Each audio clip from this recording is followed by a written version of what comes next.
Hello, ladies and gentlemen. We have a late arrival, Mr. Nigel Kelly here. He was our cameraman. Since we didn't bother our producer, old Timmy Boy, today, because we do have a little bit of a special broadcast today. Normally, we don't do on Friday, which, as you guys know, we did our live broadcast on Wednesday. And by the way, this is Sam Snead from Sam Snead's House of Whiskey and Nigel Kelly. But as we've talked about, even back in May. Yeah. May last year, back in 2016, when so what we're talking about is Billy Walker leaving BenRiach. A couple of weeks ago, we did those two amazing whiskies. The single cast. We did the 1993 Glenmorangie. Glendronach. The BenRiach 1998. And we were talking about the fact that how long would Billy stay at BenRiach? As of yesterday morning. It was literally days later we hear that Rachel Barry of Morrison Bamor has been appointed to the company, and that led us to sort of say, well, how long will Billy last or stay? And now we've got confirmation that he is leaving. Yes. So I think this tasting, we'll probably have some whiskey. It's not really a tasting, it's more of a chatting, but we're going to drink anyway because it makes us feel better. It makes us a little bit more loquacious. What kind of there was a whole bunch of stuff that I when I started thinking about That's what you got me for. And what Billy has done, but then also Rachel, because I think what we're talking about is the fact that Billy's gone, that they sold the BenRiach Distilling Company for £285 million. Yep. How much did they buy BenRiach for? Oh, wow. BenRiach would have been bought in 2003? No, 2005. 2005. It doesn't matter. It was mothballed. It was part of Chivas. So I was working for. So they would have bought it from Chivas £7 million. £5 million. So they bought BenRiach with stock, without stock.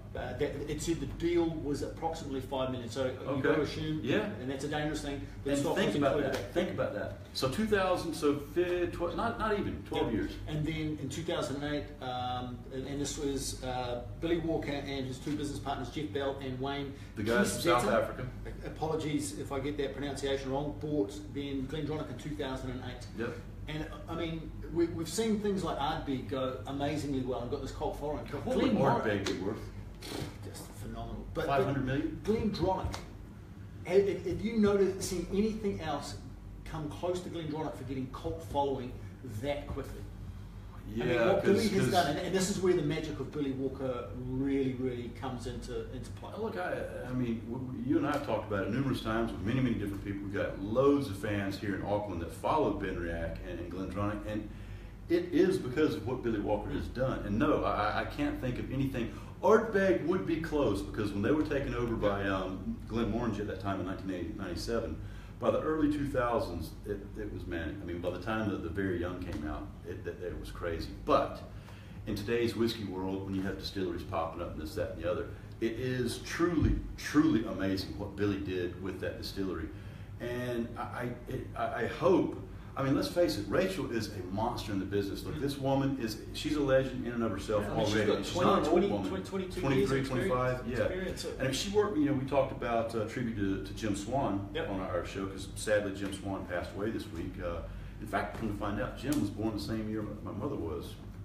Whatever, anyway. But it just gives you an idea of how old I am. But so she's worked with some legend, and I want to say she worked at the Research Institute, the Scottish Whisky Research Institute, which is the science end of everything. And Rachel also did a lot of the cast selections for the Scottish Malt Whisky Society. They're bottling. And I mean, because I was having a look at some of the stuff that she had worked at Glenmorangie. She has been for the last few years the master distiller. I want to talk about that. Okay, but also been master. Had worked at Glenmorangie.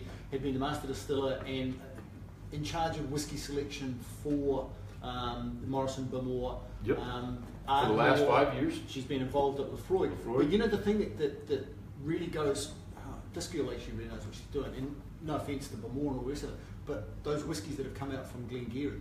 Remember that sherry cask, and there's been a couple of things, and she was directly involved with that. So she put the ABV up to 46%. I mean, those new Glengarry expressions that we've enjoyed recently, the Renaissance, that sherry cask, amazing whiskeys. But yeah, you're absolutely right. I mean, the things that her innovative tuition, which is a lot like Billy Walker, because we appreciate what Billy's done with these distilleries. So, speaking of Billy, so just one thing.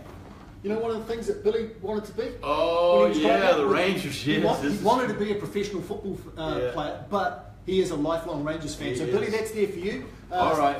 We wouldn't so- normally do this, but yeah. We're going to upset some Celtic fans out there, but It's a tribute to This Billy, is- so this is sorry. Billy Walker, And so- yeah, you're right. That's very, very well done. That's a fact. He definitely wanted to be a Ranger.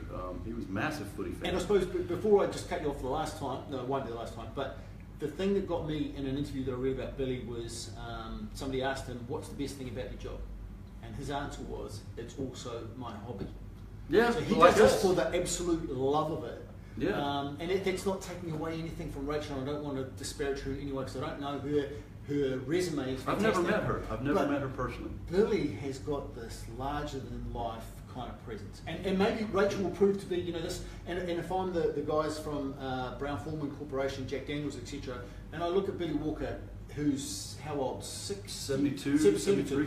So they're going, well, how long can Billy or will Yeah, Billy want that's to a do fair this? question. So we're looking to the future. We're going to bring Rachel in. Billy, you stay around, and Billy's made the decision that he's going to go. So what happens to them now? Well, just before I was rudely interrupted, as you pointed out, It wasn't rude. It was just with Rachel, you know, we talk about Billy's innovativeness, and Rachel, you know, you being the lover of Japanese whiskeys, Rachel was the first one to bring Japanese barrels, the Mizunara oak, over and mature Bamor in the Japanese and the Mizunara oak. So she also has proven to have, you know, some foresight and willing to take a couple of risks. And so I can't think of anyone potentially better to step into that role. And I well, that's. mean, look, it's hard to say, but you know, she's got the history, she's got the knowledge. You speak of the history. Brown Forman used to own Glenmorangie PLC Well, and that- sold them. No, they didn't. They owned a minimal share, and I want to say it was less. I know what you're saying, but yeah, But they sold that to Moet Hennessy in 2005. 2005, so they lost their share. Would Rachel have been working there around then? So was I was there a gonna- yeah. contact at that point? There had to have been, you know, and that's how Glenmorangie has such a great relationship with Brown Forman to this day. You know, getting all the barrels. You know, Yeah. Dr. Bill was talking about that last week. But I would have to say that if they've hired her now, they would have been impressed with her back in the day because she was with Glenmorangie. It wasn't like she was just there a couple of years. Yeah. I want to say she was with Glenmorangie 13, 14, 15 years. And her job title at those places, it says that she led whiskey creation, Bamor, Auchintosh and Glengarry, and she also worked at Lefroy and Ardmore. So she's got a pretty good resume. And I suppose it would be Very, hard for very anyone's resume to go, here's Billy Walker, what can you... Would you want to step in after Yeah, Billy Walker? I think it's a huge ask. I mean, put it back into football terms, walking in after Sir Alex Ferguson left Man United, are you on a hiding to nothing? Or is there that much good stuff that's already sitting there that you're going to get a few years kind of grace You because will. good stuff's still... But she's young enough. You know, she's going to be around for a while. I have no idea how old she is. I don't either. If she's over 50, then that's news to me. Okay, Because she Chris. looks darn good to be, if that's a fact. Hey, Rachel, how you Regardless.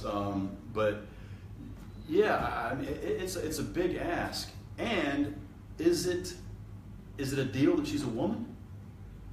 It's a man. And I'm just look. It's incredible. It's amazing. But I'm just saying, you know, in what appears to be a male, well, not appears, a fact. It's a male-dominated. But no, previously, I mean, you have a look at the tastings that we've been doing here over the last 5 or 6 years. Oh, no doubt. You know, when we first started off, and excuse my expression, but it was a sausage fest. You know, it was a boys only. Male-dominated, But always been. Slowly but surely, we're getting more and more women Younger coming women. along, and what young women who are tasting whiskies. And the great thing is, for women, they have greater, They've got greater palate. more taste buds than men do. So they're picking up some of those subtle nuances and bigger flavours, etc. So I think, you know, I think it adds a new dynamic to it. I think it does. I don't know that they would have gone, hey, we want to get a female just for that side of it. She's clearly very good at what she does. But again, I'll go back to that point. Huge ask to come in after Billy Walker. It is, and she's got, you know what I was going to say, she's got to have some pretty good inner strength. Right. And she has to be You confident were going of to say herself. testicular fortitude, but She has to be a very confident woman. And like I say, I've never had the pleasure of meeting her. But if she's been in the business and played with the players that she's played with, and look, if she was chosen as the one to do the Scottish malt whiskey selection for those bottles, and I don't know, for those of you who don't know, the Scottish Malt Society, they do their own bottlings, and they don't have the distillery name, they have the numbers across there, and it's a bit secretive in the whole bit, and you kind of have to do your own research to find out what whiskey or distillery it is. But I have certainly tried numerous of those bottles, and they're incredible. Well, this is, I mean, so this goes back to the magic of Billy Walker. Yeah, this so is going back a million before, years after. ago. Yep. I worked for Pernod Ricard, and Benriach was one of the whiskies we had. It was part of what was called the Highland Collection, which they brought out kind of in opposition to, as a counterpoint to the classic malts from Diageo. Benriach at that time, the best thing you could say about it was whiskey, and it was inoffensive. It was so it was a bland, packing malt, right? More or less. It was so bland and mild and kind of nothing. This whiskey now is an absolute collector's item, because the counterpoint between that and that. So Billy took this. Or no, that and this is the interesting count, because this is Billy's tenure. Okay. This is the old school tenure, Billy before Billy. Yeah. And you try these side by side, and it's just. It's not a fair fight, because we're not talking about the same product. It's and not. so that's what Billy did. But you know, the good thing for Billy, and Billy, if you're watching, I wish you the best and everything you can do. But I don't think he's done, by the way. no, neither do I. I think Because something, yeah. he's walked away allegedly with £100 million. Well, that's a fact. They sold it for just shy of 300, and he was 285, so third, yeah. he gets it. But the other side about, in terms of the money, is the investment that Brown-Forman have been putting into whiskey in general. Wow. So a couple of years ago, we were up in Louisville, and we went to their the cooperage. They're Correct. opening up the new one in Alabama. Is it Alabama? So they're making The exact same size. So 4,500 barrels a day in one, another 4,500 barrels in the other. Yeah. Which is huge. On top of that, they then divested themselves of Southern Comfort and Sazerac. Is it Tuaca? Tuaca. I don't even know what that is. Tuaca. Yeah. But It's a liqueur. so they got about 543 million US dollars. They bought this for 285 million pounds, which is almost About a wash, Kind yeah. of works out. But they also invested, and I was unaware of this, is the 50 million they put into In Ireland. at Slane Castle. Yep. So- So they got 50 million. Now, is that 50 million US? It was 50 No, million. it said 50 pound million on it, pounds. yeah. Well, yeah, it's a huge number. So now you're talking three, because we do leave out Glengliss out. And by the way, when we talk about Benriach, it is the Benriach Distilling Company, BDC. And so it encompasses all the three, and we don't mention Glengliss South too much. That was a bit of a latecomer, 2011 or 12 or so. Have we seen any releases from Billy from Glen? Yes. The Torfa, Oh, okay. the Sorry, Peated, okay. Right. and the Little Evolution that was matured in the George Dickel barrels. Yeah. Because that will be the thing for me. So we're going to see some stuff coming out from Glen South, but to see that was at Benriach, and then to see that at Benriach with, to follow that one thing through. But I do think if you're talking apples to apples, Benriach, in my opinion, or what knowledge I know, and I have followed Benriach for quite a while, but it was more of a packing malt. Like when you were your days at Pernod, and when Pernod owned it, it was it was a large part of Chivas. In fact, Billy had to hold on to that contract when he took over the distilleries to still maintain some stock to Chivas for the blending. So, and when he took over Benriach, I definitely, no doubt, think it was more of a single malt frame of mind. Mm-hmm. Would you? I mean, is that Yeah, a fair? well, I mean, as I say, that was there. It was included Strathisla, there was Longmorn, there was the Benriach, and then there was the Glen Grant was the other one. Might have been. No, it wasn't Glen Grant. No, Glen Grant's part of Edgerton. Anyway, there was four of them. Glen Elgin, I think. It was Glen Elgin. Anyway, yeah, it Anyway, is. so they had those ones, but it wasn't a prominent feature. And you're right, when Billy took it over, I think something like 50% of his production went to Chivas, which in a way was great, because that was the bread and butter, that paid the wages, Kept and then money. the rest of it he was able to get on and turn this stuff in. So, all right, so I'll ask you the question. I'm sorry, I've got to go back to the numbers. I mean, I don't know. That's mind blowing. 7 million pounds, no, 5 to 7 million. Maybe it was 5 million, and then extra couple million, because they did buy up some stock from other people to get some of their own gear back. And maybe that 5 doesn't include Glendronach, so they would have Right, purchased that's Glendronach just on one top of distillery. it, yeah. Okay, so, and they would have bought Glendronach. It wasn't a crazy number of Glendronach either.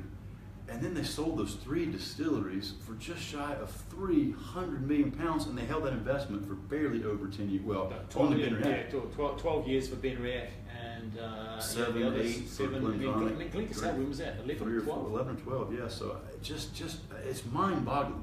I You mean, know, this that's is probably crazy. as boring as something. No, it's just whiskey nerd. I mean, it's just information. Like I say, it's not a tasting. This is just all about information, and it fascinates Nigel and myself because it is huge news. We don't get this news. The last time news was this big was when Suntory and that monstrous billions of dollars of numbers took over Beam. That's a whole other story.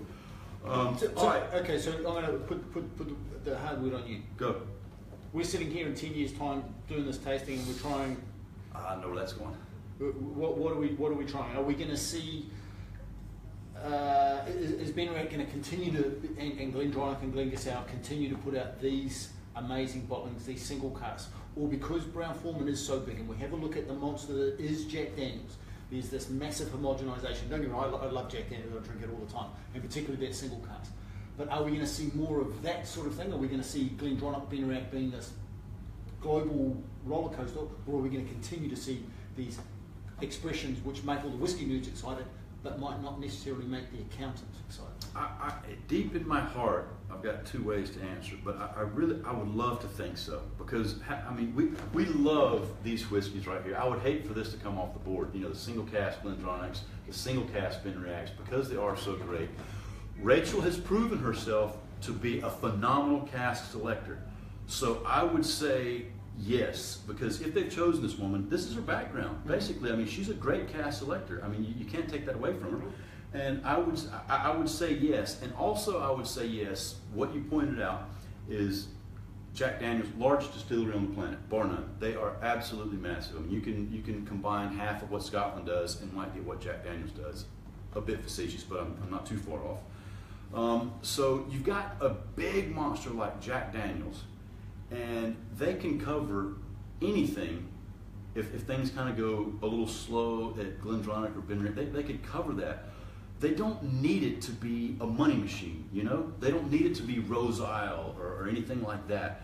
And I hope that they do keep its quote-unquote classiness. You know, I really, really do. And I think it does show me, if they have hired Rachel for this, because they could have hired anybody. They could have just got some, you know, I'm not going to throw any names out, but just, this is like a robot. This is what you're going to do. Yep. But they went out and chose her, and like I say, her resume is pretty amazing. So just in what I'm reading into it, it does tell me that they're going to stay with this. And Jesus, I hope so. I really do. That would be phenomenal if they do that. Just, I watched the thing today, Stephen, I think it's Curley from Brewdog Brewing up in Scotland, wanting to start his own distillery. And the knockbacks that he got from the SWA, and the thing that kept coming back to them, like, it's not tradition, and it's a great video. I'm going to put it up later on today because it's well worth the watch. Are Jack Daniels getting into this to stay traditional? Are they getting into it as they're seeing the explosion of whiskey, and the fact that they're getting into that Irish whiskey just to expand the portfolio? Yeah, that's what the addition of the Irish whiskey, and like, you know, they're not Mickey Mouse around. 50 million pounds. That's going to be a monster distillery. So you're going to have Ireland, you're going to have Scotch, you're going to have, obviously, you know, bourbon, American whiskey. And I mean, then they've got all their other bits and pieces that we hadn't really mentioned. You know, they're smaller bits, but I mean, it's huge. Yeah. So all that put together, it does tell me that I would say that they're going to stay the course, so to speak. You know, don't fix something if it's not broken, for God's sakes. But see, I mean, I could turn that around the other way. So the other things we've got just slightly tucked away, there's that GlenDronach 12. Right.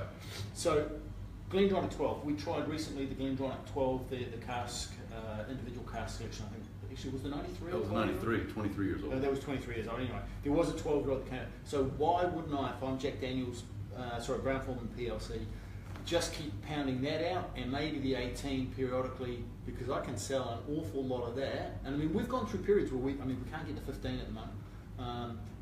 But this, why not just sell that? Why not just factory produce this? It's still going to remain good product. Why, in inverted commas, waste your time doing these? The extra bottling lines, the extra... It's not I see what you're saying, waste, but it's not a waste of time. It's, let's say you wanted to, this is going to come out way wrong. I just can't think of a better way to say it. Class to join up, right? So Jack Daniels is Jack Daniels, you know what I mean? And there's massive Jack Daniels fans out there, us being some of them, and then there's people that, it's just Jack Daniels. So let's say you want to up the ante for your portfolio. Give yourself, and I mean, let's face it, GlenDronach, BenRiach. Are we, are we still going there? Yeah, no. Yeah, looks like it. Sorry, just a break. It was a concern without having a professional cameraman here. So, big concerns for me is that Jack Daniels have bought this and are going to turn it into, and this is not saying they will, this is just me hypothesising, they're just going to turn it into factory. So don't get me wrong, this is... Take that with a grain of salt. This is still, I mean, I think today this is still the biggest selling single individual product in your shop. The GlenDronach 12, the GlenDronach 12, Ardbeg 10, Glenmorangie 18. Okay, yes. so it's this great whiskey which people buy, and we know everyone pretty much. I mean, this is something you can give to everyone and their grandmother, and they're going to like this. Phenomenal whiskey. So great whiskey. So they could just concentrate on that, and we'll lose that. My ardent hope is that they will allow Rachel Barrie to do what she's done with something. As I say, that Glengarry, that 15-year-old sherry cask that came out under her tutelage. Yep. You kind of go, you know what? That's a massive tick in the box for me. And see, that is why I really think, because when I first saw this, I thought, oh man, they're just gonna, it's just gonna be they're gonna crush the distillery, and yeah, they're gonna do exactly what you're saying here. But then I started actually thinking about, all right, they've actually hired Rachel, and Rachel has a very, very good track record of cask selection. So in my mind, I'm just thinking, and I'd love to get some, somebody, maybe Rachel can write us and say, you know what, actually that's what we talked about when they hired me. Because I would imagine, imagine if you're Rachel and you've got this history and this following, and she's got a chemist background as well, science background, just as Dr. Bill. And we talked to Dr. Bill long enough to realize he loves the whole selection process.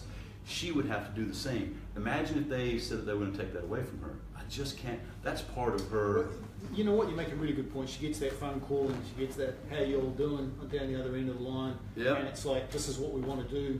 Those would be some of the things that would be going through her mind. So that's actually really good, considering what her mindset would be, what she's started to do, started to achieve. Would she want to give that away just to be a factory robot? And you're probably right. That's maybe the indicator that they're gonna keep doing what they're doing. We seriously would love to think so. And I mean, is it something, because these companies are so big, and again, you brought up footy. A lot of these footy contracts, a lot goes on behind closed doors. With their previous knowledge and knowing of Rachel at their days at Glenmorangie together before Moet bought them in 2005, maybe they've kept this ongoing relationship because Glenmorangie have always had a good relationship with Brown-Forman because of the whole barrel exchange and such. And so you just wonder, the dialogue, maybe it got ramped up this last couple of years, and I would say that from Rachel's standpoint anyway, she would say, yeah, look, it would be a great opportunity. Because, I mean, let's face it, working for Bowmore, you got Bowmore, Glengarry, you got some monster distilleries there as well. So to pull her away from that, and she was not necessarily given full reign, because that was, and she even said in her interview, that's become a huge company now. Because when did she go there? 2011, so she's been 2011, Bowmore, yeah, she's 5 years, okay. 5 years. So I just have to believe that was part of the dialogue, that she said, look, yeah, I'm really interested in this job, but you've got to still let me do what I do.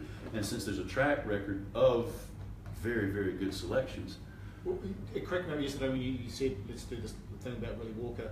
The day that we did that BenRiach tasting in GlenDronach, and we were talking about Billy Walker had been given the vote of confidence. We talked about football managers and stuff. Yeah, that was also the same day that Claudio Ranieri had been given the vote of confidence, and guess who got the sack this morning? And yes, ironically enough, right? Which I thought was quite. Yeah, I don't know how long you want to keep this going for, but well, look, if you're Brown-Forman, I mean, they're saying all the correct things. I mean, there's no way they're going to come in there and say, Billy, yeah, we bought the distillery, see you later. I mean, he is BenRiach and GlenDronach and GlenLaSalle recently, but you wouldn't want to upset that apple cart at all and say, yeah, for sure, Billy, you stay here as long as you want.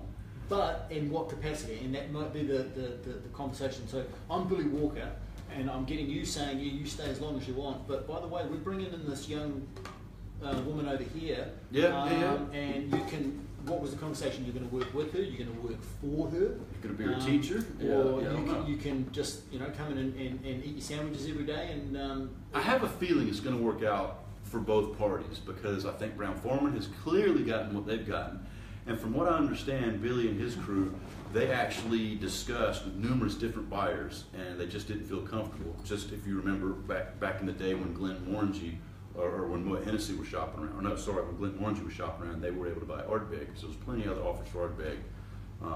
You know, not just Glenmorangie's. In fact, I don't think Glenmorangie's was the highest at that time. Anyway, so you know, it's all speculation, but I just hope. I think it's going to work well. I've got a feeling Billy's not done. I know he's 72, 73, but he's still got a good 10 years in him. It's well, and then some, you know. I mean, look at James McEwen. You know, he's actually started another distillery now. So I mean, I think you're right. I think it's in the blood, and so hopefully, Billy, you're going to go on to bigger and better things. But just on the buyer, my understanding is that Billy didn't actually want to sell. It was his two business partners who held sway on that. Or am I extrapolating information that I've received over I think he was. I don't know about not wanting to. I mean, because look, if you're offered 100 million pounds, I mean that's pretty hard to turn down. But I have zero knowledge of this, but just knowing how I know Billy, with just what we know about him in the industry, and his love for what he had done at these distilleries. And I think it would be because we've seen him say that he was happy with the sale and everything, but he kind of has to say that. I actually think deep down, if you listen to the interview that he did with our friend Mark and Whiskey Cast, when you listen to that interview, you can feel the passion and almost you can feel the pain. And that's a great interview, by the way, if you want to listen to that Whiskey Cast, the interview with Billy after the sale of the distilleries. And I just got the feeling, definitely after that interview, that you know what, he really didn't want to sell. And it's not always about money. I mean, look, it's great to talk about having 100 million pounds in your bank account, but that was his passion. Did he need that money? You know, I mean, I can't see Billy living an extravagant life per se. So, but he's still got the spirit, I would say, to scoop something else up and do exactly what he did with BenRiach and GlenDronach and what he was in the process of doing at Glen LaSalle. He's hoping, and no doubt we here at the House of Whiskey and House of Whiskey TV will keep you informed. And we've talked 5/8 of nothing about what whiskey tastes like today, but this is fantastic. It was more about the content, and I mean, our true love for these distilleries and what Billy's done there, and the speculation of what's going to happen with some a big gun like Rachel coming in, what she can do and offer. So good luck to Rachel and good luck to Billy, and thank you so much for what you did and all these beautiful bottles you left us with. On one last note, for those of you who are into collecting your whiskeys and such, you find these single casks out there. I don't care where you are, if you're in America, in Scotland, in South Africa, Spain, it doesn't matter. You might want to pick these boys up, because that would have been Billy's last go at his cask selection. So give them a crack and enjoy. And until next week's Real House of Whiskey, let's launch it. Cheers. We didn't even really get a chance to get into the single cask of the 2000.